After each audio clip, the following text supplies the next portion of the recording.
বস্ত্র খাতের সমস্যা সমাধানে কমিটি গঠন করে দিলেন প্রধানমন্ত্রী।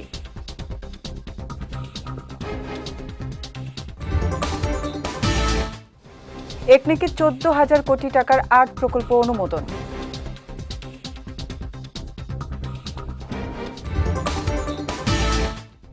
এবং বেসরকারি ব্যবস্থাপনায় হজ প্যাকেজ ঘোষণা।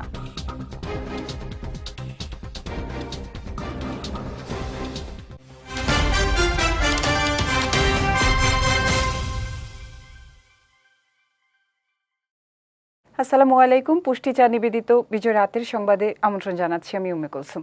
শুনছিলেন শিরোনাম, এবার বিস্তারিত। বস্ত্র খাতের সমস্যা সমাধানে অর্থ উপদেষ্টা ও বাণিজ্য মন্ত্রীর সমন্বয়ে কমিটি গঠন করে দিয়েছেন প্রধানমন্ত্রী তারেক রহমান। সকালে সচিবালয়ে প্রধানমন্ত্রী তারেক রহমানের সঙ্গে Bangladesh textile mills association BTMA এর বৈঠকে এই সিদ্ধান্ত হয়। প্রধানমন্ত্রীর সঙ্গে বৈঠকে দেশের অর্থনীতিতে বস্ত্র শিল্পের অবদানের কথা তুলে ধরে একাধিক টেকসই উন্নয়নে সরকারের সহযোগিতা চান BTMA। তুলে ধরেন বস্ত্র খাতের বিদ্যমান চ্যালেঞ্জসমূহ। বৈঠক শেষে গণমাধ্যমকে BTMA এর সভাপতি শওকত আজিজ রাসেল বলেন, বস্ত্র খাতের দীর্ঘদিনের সমস্যা সমাধানে এরই মধ্যে 5% প্রণোদনা সহ নানা পদক্ষেপ নিয়েছে বর্তমান সরকার। জানান, গ্যাস বিদ্যুতের পাশাপাশি এই খাতের আর্থিক সমস্যা নিয়ে প্রধানমন্ত্রীর সঙ্গে আলোচনা হয়েছে। বন্ধ কারখানা চালুর উদ্যোগ সফল হলে 15 লাখ মানুষের কর্মসংস্থান হবে। প্রধানমন্ত্রী তারেক রহমানের সঙ্গে বৈঠকে বস্ত্র শিল্পের প্রতিযোগিতামূলক সক্ষমতা বৃদ্ধি, বিনিয়োগে উৎসাহিত করা এবং এই শিল্প খাতের দীর্ঘমেয়াদে টেকসই উন্নয়ন নিশ্চিতে প্রয়োজনীয় নীতিগত সহায়তা চেয়েছে BTMA। জাতীয় অর্থনৈতিক পরিষদের নির্বাহী কমিটির একনেক সভায় 14,041 কোটি 21 লাখ টাকা ব্যয়ে 8টি প্রকল্প অনুমোদন দেওয়া হয়েছে। এর মধ্যে 3টি নতুন এবং 5টি সংশোধিত প্রকল্প রয়েছে। অনুমোদিত ব্যয়ের মধ্যে সরকারের নিজস্ব অর্থায়ন 10,494 কোটি 21 লাখ টাকা এবং প্রকল্প ঋণ 3,550 কোটি 44 লাখ টাকা। আজ সচিবালয়ে প্রধানমন্ত্রী ও একনেক চেয়ারপারসন তারেক রহমানের সভাপতিত্বে অনুষ্ঠিত একনেক সভায় এ অনুমোদন দেওয়া হয়।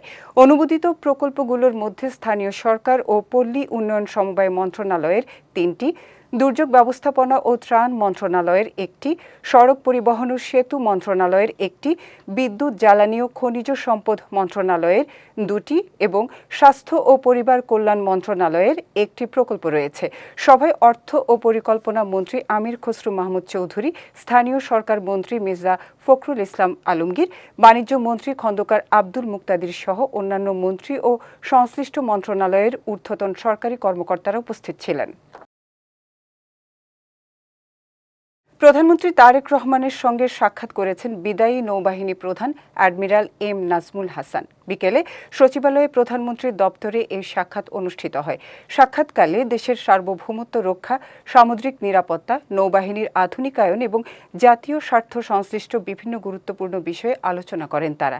এ সময় বিদায়ী নৌবাহিনী প্রধানের কর্মজীবনের সাফল্য, বাংলাদেশ নৌবাহিনীর আধুনিকায়ন, সক্ষমতা বৃদ্ধি এবং পেশাদার বাহিনী হিসেবে নৌবাহিনীকে আরও শক্তিশালী করতে তার দূরদর্শী নেতৃত্ব ও অবদানের প্রশংসা করেন প্রধানমন্ত্রী।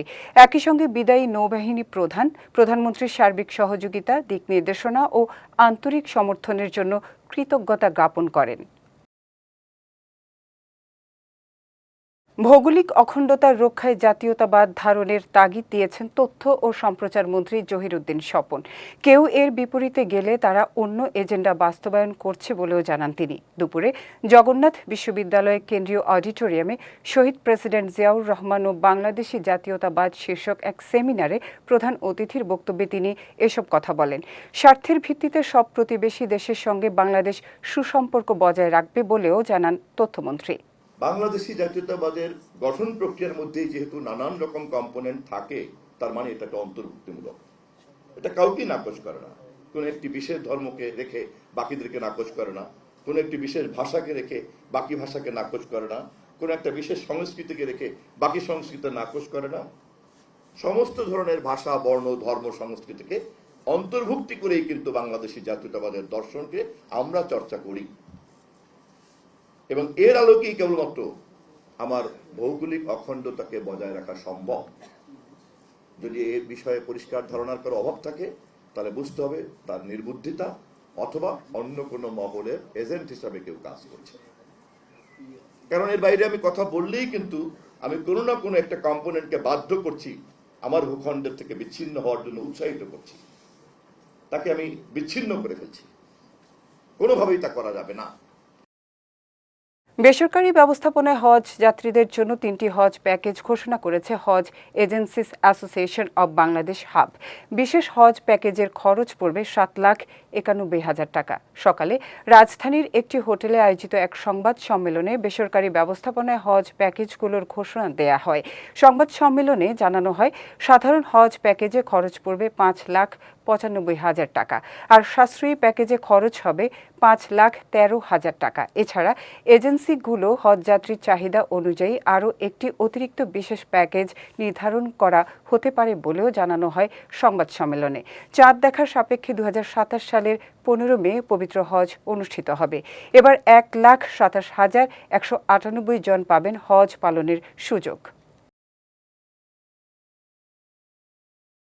রাজধানীর কামরাঙ্গীরচরে বাসা দেখার কথা বলে একটি ফ্ল্যাটে ঢুকে সংঘটিত ডাকাতির ঘটনায় 4 জনকে গ্রেপ্তার করেছে পুলিশ। তাদের কাছ থেকে লুণ্ঠিত নগদ অর্থ ও স্বর্ণালংকারের একটি অংশ উদ্ধার করা হয়েছে। দুপুরে রাজধানীর ডিএমপি মিডিয়া সেন্টারে আয়োজিত এক সংবাদ সম্মেলনে এসব তথ্য জানান লালবাগ বিভাগের উপকমিশনার মোহাম্মদ তালেবুর রহমান। এ সময় ডাকাতির পুরো পরিকল্পনার নেতৃত্ব দেন ভুক্তভোগীদের ভবনেরই এক গৃহবধূ এবং তিনি ডাকাত দলকে তথ্য সরবরাহ, ভবনে প্রবেশ এবং ডাকাতির পর নিরাপদে বেরিয়ে যেতে সহায়তা করেন বলেও জানায় পুলিশ। এ পর্যন্ত 4 জনকে গ্রেফতার করেছে। গ্রেফতারকৃতরা হলো জিয়াসমিন ওরফে জেসমিন, মোহাম্মদ সজীব আলম, মোহাম্মদ রিপন মিয়া এবং মোহাম্মদ ফারুক খান। এই ঘটনা সংঘটিত হওয়ার পরপরই কামরাঙ্গীরচর থানা পুলিশ সহ লালবাগ ডিভিশনের ঊর্ধ্বতন কর্মকর্তাগণ ঘটনাস্থল পরিদর্শন করেন এবং ঘটনার সাথে জড়িতদের শনাক্ত এবং গ্রেফতারে অভিযান আরম্ভ করেন। তারই প্রেক্ষিতে গত রাত আনুমানিক 12:10 এই ঘটনার সাথে প্রত্যক্ষভাবে জড়িত মোহাম্মদ সজীব আলমকে কামরাঙ্গীরচর থানাধীন মুসলিমবাগ এলাকা থেকে গ্রেফতার করা হয়।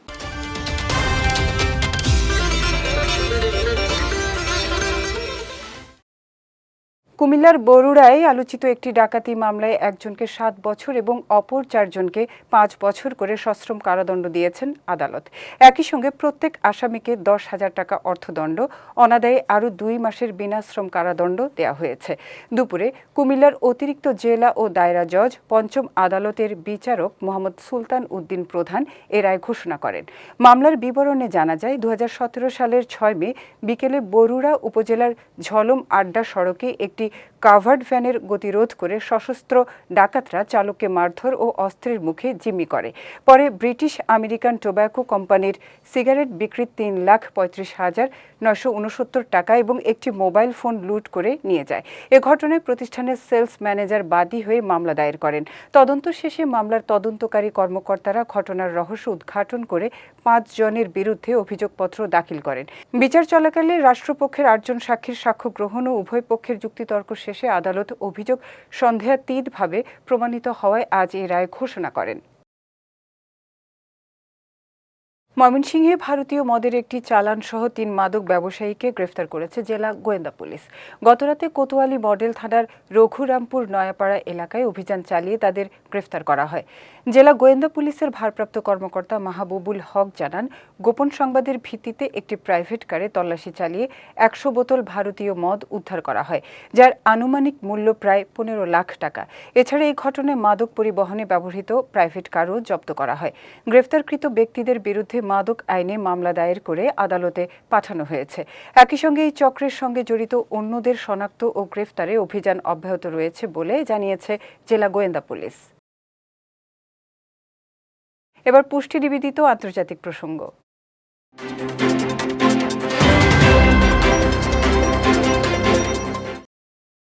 চলমান বিক্ষোভ ও নিরাপত্তা পরিস্থিতির কারণে ভারতের রাজধানী দিল্লির 16টি গুরুত্বপূর্ণ মেট্রো স্টেশন সাময়িকভাবে বন্ধ ঘোষণা করেছে Delhi metro rail corporation. Rajiv Chowk, central secretariat, Janpath, ITO ও খান মার্কেট সহ গুরুত্বপূর্ণ কয়েকটি স্টেশনে যাত্রীদের প্রবেশ ও প্রস্থান বন্ধ রাখা হয়েছে। সংসদ ঘেরাও কর্মসূচিকে কেন্দ্র করে রাজনৈতিক উত্তেজনার পাশাপাশি কৃষক আন্দোলন ও কাশ্মীর ইস্যুতে চলমান বিক্ষোভের মধ্যে এই সিদ্ধান্ত নেওয়া হয়েছে। তবে সংশ্লিষ্ট রুটে মেট্রো চলাচল অব্যাহত থাকবে, শুধু বন্ধ স্টেশনগুলোতে ট্রেন থামবে না। পরিস্থিতি স্বাভাবিক হলে ধাপে ধাপে স্টেশনগুলো পুনরায় চালু করা হবে বলে জানিয়েছে কর্তৃপক্ষ। জাতিসংঘের পরবর্তী মহাসচিব হিসেবে ফিফা সভাপতি জিয়ান্নি ইনফান্তিনোকে দেখতে চান যুক্তরাষ্ট্রের প্রেসিডেন্ট ডোনাল্ড ট্রাম্প। মার্কিন সংবাদ মাধ্যম নিউ ইয়র্ক পোস্টের এক প্রতিবেদনে এমন তথ্য জানানো হয়েছে। প্রতিবেদনে বলা হয়, চলতি বছরের বিশ্বকাপ আয়োজনকে ঘিরে ট্রাম্প ও ইনফান্তিনোর মধ্যে ঘনিষ্ঠ সম্পর্ক গড়ে ওঠে। এরপর থেকেই ইনফান্তিনোকে জাতিসংঘের নেতৃত্বে দেখতে আগ্রহী হন ট্রাম্প। তার ঘনিষ্ঠ একটি সূত্রের দাবি, ট্রাম্প মনে করেন ইনফান্তিনো বিশ্বজুড়ে সম্মানিত এবং মানুষের মধ্যে ঐক্য গড়ে তোলার সক্ষমতা রাখেন। তবে এখনও পর্যন্ত ইনফান্তিনো নিজে এ পদে আগ্রহী কিনা কিংবা এ বিষয়ে ট্রাম্পের সঙ্গে তার কোনো আলোচনা হয়েছে কিনা তা স্পষ্ট নয়। সম্ভাব্য প্রার্থীদের তালিকায় রয়েছেন চিলির সাবেক প্রেসিডেন্ট মিশেল বাসেলেট এবং আন্তর্জাতিক আণবিক শক্তি সংস্থার মহাপরিচালক রাফায়েল গ্রোসি সহ আরও কয়েকজন। বিশ্লেষকদের মতে, ইনফান্তিনোর প্রার্থিতা বাস্তবায়িত হলে জাতিসংঘে আঞ্চলিক প্রতিনিধিত্বের দীর্ঘদিনের প্রচলিত রীতিতেও পরিবর্তন আসতে পারে। তবে এ নিয়ে এখনও আনুষ্ঠানিকভাবে কোনো সিদ্ধান্ত বা ঘোষণা আসেনি।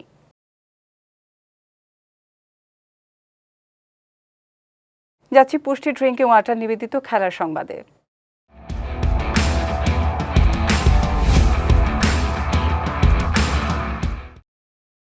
আফগানিস্তান জাতীয় ক্রিকেট দলের ওয়ানডে অধিনায়কের পদ থেকে সরে দাঁড়িয়েছেন হাশমতুল্লাহ শহীদী।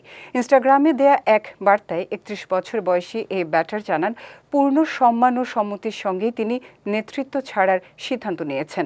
তবে জাতীয় দলের হয়ে খেলা চালিয়ে যাবেন বলেও নিশ্চিত করেছেন তিনি। তার নেতৃত্বে ২০২৩ বিশ্বকাপে ইংল্যান্ড, পাকিস্তান ও শ্রীলঙ্কাকে হারিয়ে আলোচনায় আসে আফগানিস্তান। তার অধিনায়কত্বে ৫৫টি ওয়ানডের মধ্যে ২৭টিতে জয় পায় দলটি। এদিকে আগামী মাসে আয়ারল্যান্ড সফরের আগে এখনও নতুন অধিনায়কের নাম ঘোষণা করেনি আফগানিস্তান ক্রিকেট বোর্ড। ফিফা সভাপতি জিয়ান্নি ইনফান্তিনোর পদত্যাগ দাবি করেছেন স্প্যানিশ লা লিগার সভাপতি হাভিয়ের তেবাস। ইতালীয় সংবাদপত্র লা গাজেত্তা দেল্লো স্পোর্তো-কে দেওয়া সাক্ষাৎকারে তিনি বলেন, ইনফান্তিনোর সময় শেষ হয়ে গেছে। বিশ্বকাপে দলের সংখ্যা ৪৮ থেকে ৬৪তে বাড়ানোর পরিকল্পনাকে অযৌক্তিক উল্লেখ করে তেবাসের অভিযোগ, এতে জাতীয় লীগ খেলোয়াড়দের ওপর ম্যাচের চাপ এবং ফুটবলের ভারসাম্য ক্ষতিগ্রস্ত হবে। তবে সমালোচনা সত্ত্বেও জাতীয় ফুটবল ফেডারেশনগুলোর সমর্থন থাকায় ইনফান্তিনো পদ ছাড়বেন এমন সম্ভাবনা খুবই কম বলেও মন্তব্য করেন তিনি। পুষ্টি চা নিবেদিত বিজয় রাতের সংবাদ শেষ করার আগে শিরোনামগুলো দেখে নিচ্ছি আরও একবার।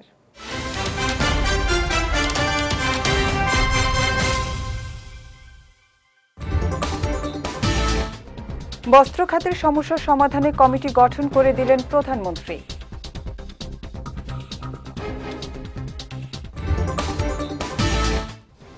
একনেকে ১৪,০০০ কোটি টাকার ৮ প্রকল্প অনুমোদন।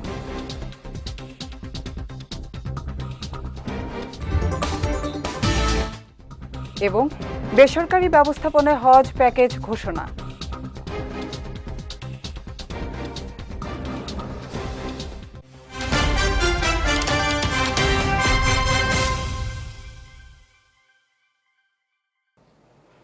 বিজয় রাতের সংবাদ শেষে আজকের মতো আমি উম্মে কুলসুম আপনাদের কাছ থেকে বিদায় নিচ্ছি।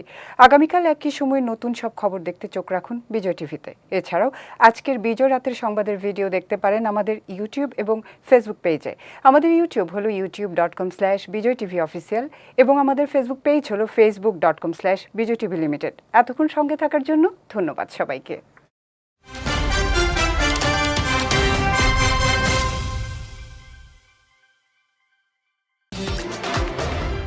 বিজয় টিভি, অনির্বাণ বাংলা।